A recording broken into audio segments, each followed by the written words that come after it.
And now we've seen congressional leaders canceling their public events out of fear for their own safety. Do you think that the continuation of these kinds of shootings could negatively impact public discourse and even interest in people running for public office? Yeah, absolutely. I mean, we've seen some of the highest levels of threats towards public officials in, the last few years.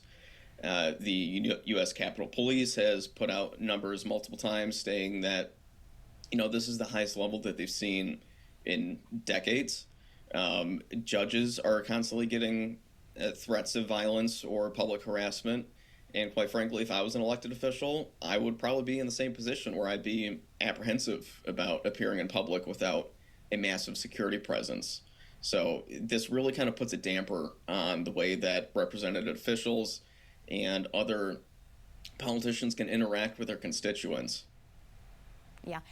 One final point here, and that is with these tech companies, when you consider that young men are often carrying out these kinds of acts of violence after becoming radicalized online, should tech companies be held more accountable? Do you think there's a need for increased regulation? So you have to kind of look at it this way between what is and what ought to be. What is true is that tech companies basically have a free rein to do whatever they want, and they will care about their bottom line and will care about creating shareholder value over the value of public safety.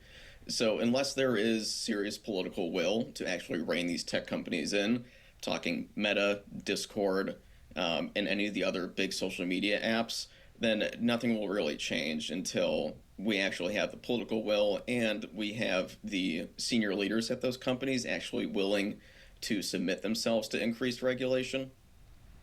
All right, that is Luke Baumgartner. He is a research fellow at George Washington University.